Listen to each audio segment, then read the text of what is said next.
good. He's in defence. They're both in defence. They're all in defence. Oh, unbelievable.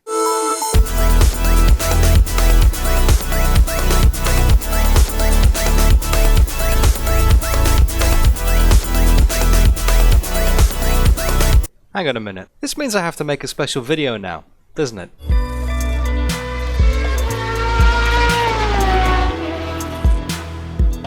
Hello and welcome. I'm DDF Racer and somehow I've managed to reach 2,500 subscribers on YouTube. Thank you. Seriously guys, thank you. When I started this channel, I had no idea it would ever get anywhere near these numbers, and the continued support I get from you guys is awesome. Whether it's just a like on a video every now and then, or a full-time channel membership, I honestly can't tell you how much it means to me that I can keep on putting out content with such a positive response and a great community. Every time I reach a milestone number of subs on the channel, I tend to do a special video. For my first 100, I decided to recreate the first ever Formula 1 race I watched, the 1998 Belgian Grand Prix. And no, before you say anything, I did not roleplay as David Coulthard. For 250, I did my first ever race at Macau in RaceRoom Racing Experience, and for 500, I was challenged by actual real-life pro racing driver Jan Mardenborough to write a song whilst also driving a lap of the Nordschleife at the same time. At the start of this year, I hit the 1,000 subs mark and decided to host my first ever community event, which so many of you turned up for. But with my Circuit Thermalito community event just around the corner, which you should definitely sign up for if you haven't already, it's kinda tricky to host another community event at the same time, at least one I could do justice to. So, instead, for 2.5k, I'm going back to an old school style DDF race against the AI video, but doing something I've wanted to try out for quite a while now. We've all heard of multiclass racing, but have you ever heard of single-seater multiclass racing? I'm currently sat here on the grid at Anderstorp in RaceRoom in a Formula 2 car. Beside me are some other Formula 2 cars, but thrown into the mix are also some Formula 4s, Formula 3s, and, of course you guessed it, Formula 1s. I already have a feeling how this might go, but let's find out anyway. 15 minutes against the AI. Hope you guys enjoy. 15 minutes.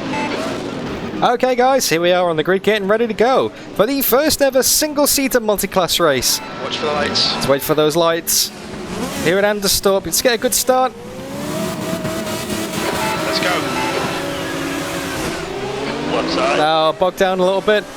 We're not going to have to worry about getting taken by the Formula 3 cars who are starting behind us. I'm 8th in class. There we go, decent start, didn't lose too much, didn't really gain anything either. But now we head down this honking big back straight here at Anderstorp. Well and truly in the slipstream, people are going 3 wide ahead of us, brake nice and early. 3 wide. Don't lock the brakes, let's see if we can get at least one car around the outside. Yellow flag sector. Nah, not just yet, haven't quite got the grip out there. Rossetti is now in the lead. So yep, 8 cars in each class, the Formula 3s, 4s, 2s and 1s. Don't know why I didn't do that in the right order then. We've got 32 cars on the grid today. It's a maximum that Anderstorp can allow in RaceRoom. Well, hopefully that should give us a bit of an idea as to the viability of single-seater multi-class racing. It's fallen off the pace a little bit here. If my calculations are correct, this is the best class to be in for the race, because we're just slow enough that the Formula 1s will catch us by the end, but we're also just fast enough that we'll catch the Formula 3s by the end as well. Ooh, opportunistic dive around the outside here, wheel-to-wheel contact! Can't get the drive on Mr. Kingfisher. And maybe we might just lap the Formula 4s twice. There's about 8 seconds pace difference between each class. So we're well and truly in the slipstream of this guy here, Jean-Paul Cassel. Pull out and try and get a dive on the inside here. Still there. Clear to the left. Once again reminding me how good the AI in RaceRoom is. I haven't raced against the AI for so long because I've been so busy racing against real people with Oz and Simracing and the VEC and all that kind of nonsense. And just RaceRoom AI is fantastic.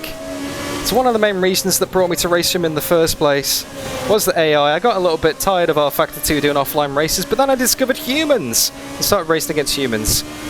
It's been a crazy year so far, for many reasons. But if I think back to where the channel was at the start of the year when I just tipped over to 1,000 subs, so much has happened. Ooh. Hold your line. Both in terms of the production value and my driving, questionably. Both have improved a little bit, I'd say. B7, your brakes are cold. We need to get some heat. Which is obviously a good thing. That's the direction I want to go in. None of that would be possible without you guys. Of course, the support I've had so far this year has been absolutely ridiculous. I've had the opportunity to make so many fascinating videos that I've always wanted to make and do all kinds of racing that I've always wanted to take part in. It just really is great, and I have a great time doing it. I'm not sure if you guessed that so far already, but I just have a great time making these videos. I really enjoy it, and that is what it's all about. It's not really to be the most successful YouTuber in the world, because I'm never going to be that. Broadbent's the king, the undisputed sim racing YouTuber king. But I'm just here to have a good time, and hopefully you guys can have a good time with me as well. You know, like I say, we always win it together. We always bin it together. And never has that been truer this year with there being so many of you. So seriously, thank you so much for every single time you drop by a video. Leave it a like, leave it a comment. If you subscribe, if you donate, whatever you do, just have a chat on my Discord. I just love it, guys. It's great to have you. 115.82, that's your fastest lap. It's becoming quite a large community now. And a great community. You're all lovely. But back to this actual race. It might be a little bit tame at the moment. But that's all going to change towards the end, trust me. Because we're up to 7th in class. We made up 1 position, yay! But we're going to start encountering some traffic soon. The Formula 3s have dropped about 20 seconds behind us. The Formula 1s are just rocketing away into the distance. The Formula 4s, we might be coming up on them rather soon. So I'm trying to get as much common sense in before the traffic arrives, guys, because once the traffic arrives it's going to get pretty hectic. But this car, I've driven it before at Zandvoort in RaceRoom to do a feature on the new Zandvoort Formula 1 circuit that never actually happened. That was a bit awkward looking back at it in hindsight. Ooh, a bit late on the brakes there. But any excuse to get into a single-seater is fine by me. I'm a bit of a single-seater fanboy. My first ever racing game, well, one of my first ever games in general, was Jeff Crammond's Microprose Grand Prix, based on the Formula 1 1991 season. The first ever Formula 1 race I watched was the 1998 Belgian Grand Prix, which was a pretty good race to have as my first one, to be honest with you. I've always been about the single-seater. I'm not saying that other cars don't get me excited, but I always have a bit more of a smile on my face. Not that you can tell with this ridiculous headset, of course, but I always have a bit more of a smile on my face. Oh, here's the traffic. AI just brake checking me in the straight there. Oh, we got stuck behind a Formula 4 of Felicia Edwards. Let's move to the inside.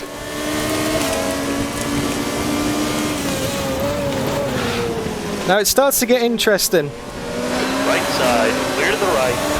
Because the other guys ahead of us are going to get stuck in traffic around this, to be honest, rather fantastic circuit. It's the first time I've ever raced here. Left side,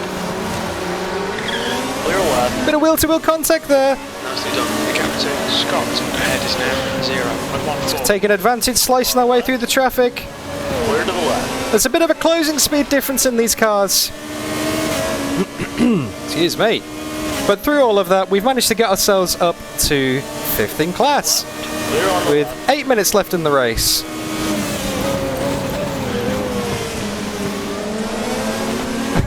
The size difference between these Formula 3s and Formula 4s is pretty comical.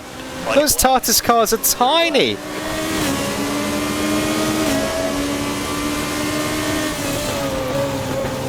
Of course, all of these cars are pretty tiny. But I can't see any Formula 1s on the relative yet. If you'll have a look at the bottom right corner of the screen, you can see the gaps to the cars around us. Any Formula 2 cars are coloured in blue, Formula 4s are coloured in green. Gap 2 looks behind is now 0. And I think Formula 1s are red. Distance. Fuel looks good. And Formula 3s are grey. So nice colour-coded class icons that make it nice and easy for you to tell who is who. So when you start seeing orangey red icons come up in the relative, that's when we got to be worried. But I should be pretty worried right now because I've got someone right on my tail. And I'm just outside of the slipstream range of Helmut Becker, the guy ahead. He's dropped me a little bit. There were 7 minutes to go in the race. We're just over the halfway point. In front is now. This race is going so fast. 10 minutes of fuel remaining. And I think I've calculated the right fuel today. I haven't got very important potato spectating this one for me in the background, so I've kind of had to do my own fuel numbers. Hopefully I don't run out on the last lap.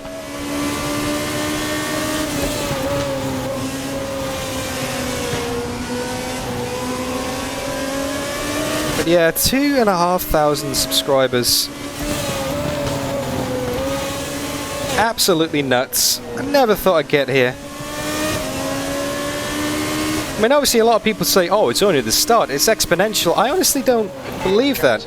I don't take any of this for granted. 6. I never expected to get here in the first place. But I just don't see the channel going that big. I mean, at the start when I was around the 100, 200 number mark, whoa! I'd be checking the numbers all the time. Was 115.6. Every day. And it became a bit obsessive, really. You know, you check your stats, you check your analytics. Ooh, I've got like 50 new views today, or I've got like another hour of watch time. And it kind of becomes a little bit unhealthy because you kind of refresh every hour, every half hour. And then it's like every 10 minutes, someone watched another video. And it kind of has the opposite effect, you know? Because you refresh and you go, oh, no one's watched, and it kind of gets to you, and you shouldn't. Like I said at the start of the video, I do this for fun, I do this for enjoyment. This isn't a business, this isn't an income, this isn't a living. I mean, it'd be sure as hell good if it was. Let's be real, if I could make YouTube videos and talk nonsense in a VR headset for a living, wouldn't that be the dream? But, you gotta enjoy yourself, guys. And whatever you do in life, you just have to enjoy yourself, you just gotta have fun, because what's the point otherwise?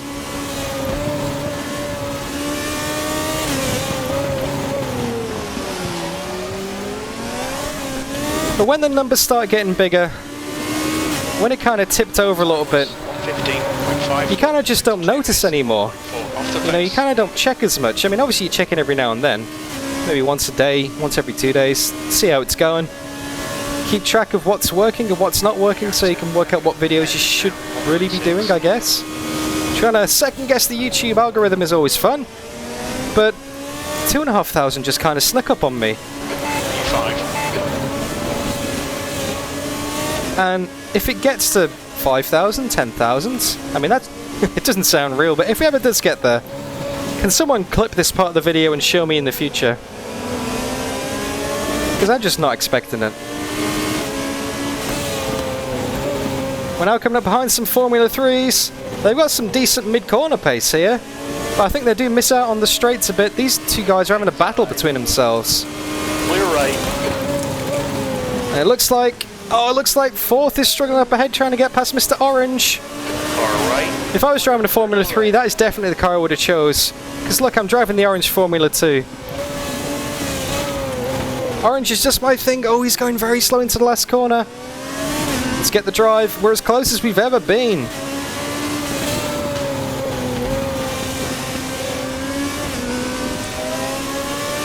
But to go back to my previous point, while we get some nice slipstream here from Helmut, I'm just happy doing my thing. The numbers are what they are. But sure is nice to be able to celebrate stuff like this. Thoughts in the comments, by the way. What should I do for 5? What should I do for 10, if ever I get them? I was thinking maybe when we get to like something ridiculous like 25, I could get Mrs. DDF on the channel to do like a hot lap challenge or something. I was trying to convince her to come on and do a video. She's not super keen. Whoa! Clear left. Push now. The guy behind is catching. And that is the Formula 4s coming into action again. Oh, terrible run out of there. He's going to get us on the inside. I'm sure he is. On your left. Give him the space. Try and hold it around the outside here. Dump it down to first to get some drive. And now we've got the inside for this one. That's good, but we're offline, so we're going to run wide a little bit. Drop it down to third. Second, first.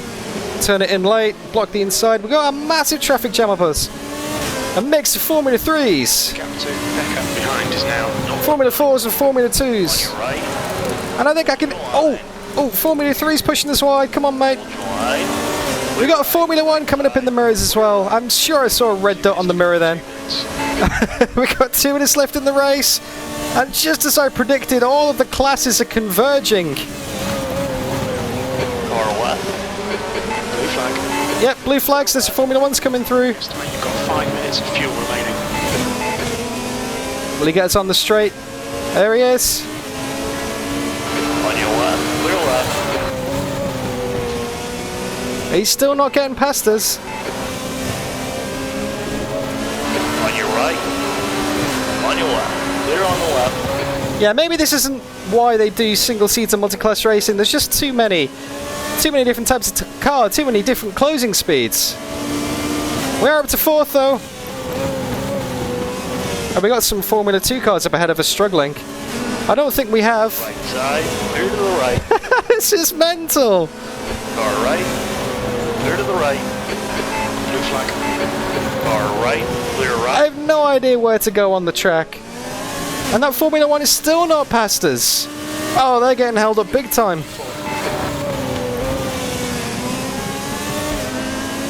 I can see the podium. That's the podium ahead of us. They got balked by that Formula 4 slightly there. Car left. We got Gilbert ahead of us. Gilbert Dargo for the podium spot. Maybe this lap and one more. After starting last in class, it would be hella good to snatch that podium. Our Formula 1's going to be up on us very soon. 7 tenths behind, 6 tenths. Here he goes. Listen. Car right. Clear right. That's so cool. I've never been so pleased to be lapped before. To hear that thing coming round. And my only hope now is he goes and throws a cat amongst the pigeons with that Formula 2 who's now gone offline. Yep, he's slowing him down. And there's a Formula 3 in the mix as well.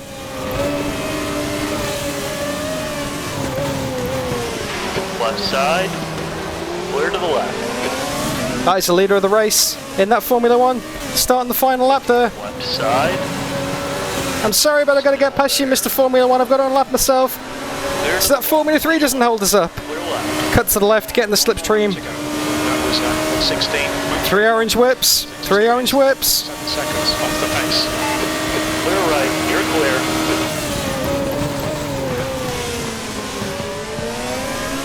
Very cautious. He's very cautious up ahead of us. He doesn't want to touch that Formula 2. There we got another Formula 1 4 seconds behind, but I think we'll be safe to the end of the race.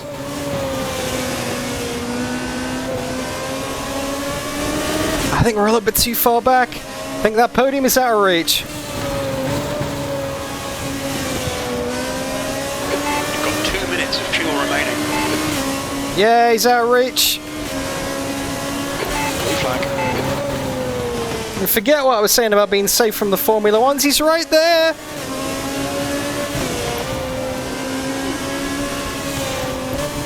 On your left. Clear left. On your left. Oh! And there's the checkered flag. It's over. Okay, that's the end. Good finish, mate. Oh no, it's not. It's not over. It's now the last lap. That's not the first time you've dogged me in RaceRoom, Mr. Spotter. I think that happened. That happened when I did my Macau race for 250 subscribers. I thought it was the end, and then there's one more lap. Alright, then let's go. Oh, I backed off a little bit then as well. Oh, guys. But for those of you who are voting in the imaginary live chat, anyone who voted no to the Will DDF bin it, There's not many corners left until you get proven right.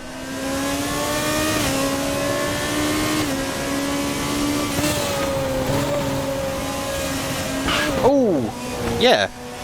Yeah, you don't want to touch that inside curb. Pro tip from DDF Racer there, guys.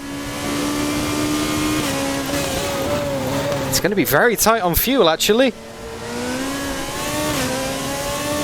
I didn't expect to be going this far into the race. We've got people... Have we got people running out of fuel? What's going on? We've got people running out of fuel. I wasn't the only one. I don't think they expected that extra lap. Ah, it's the podium. That's the podium. Oh. Oh. Oh, so close. That was a bit crazy. So, there we have it. The first ever proper test, as far as I know, of some single-seater multi-class racing. And it wasn't as chaotic as I thought. Well, not at the start anyway. Towards the end it got a bit lively, but that was pretty good. I enjoyed that. That was something a little bit different. That was something I've been wanting to do for a long time. I would be quite interested to see how it would work over a longer distance, maybe like a half hour or an hour or something.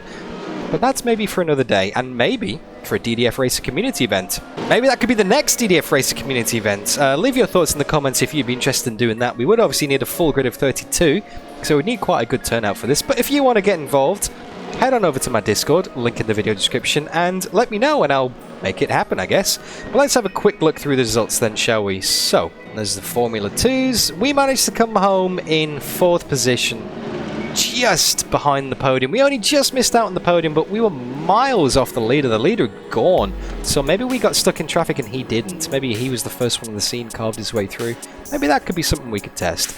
But yeah, it's not too far off 2nd place, actually. So that could have been a bridesmaid if we'd have focused a little bit more and not been talking about how YouTube works and how subscribers have happened, basically. So, what more is to say apart from thank you so much for your continued support of the channel. You guys are absolutely amazing. I know I've said it in the intro, I know I've said it in the race, but every single time you show up and like a video, comment, subscribe, say hi on Discord, become a channel member, or do anything remotely related to the channel, it's fantastic. It really is. I would not be doing this without you. I would have got bored a long time ago if there was nobody watching. But I started uploading videos, people responded. I uploaded more videos, people responded even more. So it's just been one of these just snowball effects, really. And I'm going to keep on doing it, guys. I'm going to keep on doing it for the foreseeable future because I love it. And as long as you guys still love it as well, then I don't see a problem with that, really. So, if you enjoyed this video, don't forget to leave this video a like. And if you made it all the way through and you're not subscribed, do yourself a favor. Maybe you should subscribe right now. It'll be worth it. If you watched the 15-20 minutes of nonsense I've just talked, then you should probably check out my other stuff as well. But on that note, I'm going to head off now because I do what I always do and I ramble. So, look after yourself, guys. Take care. And I'll see you all real soon.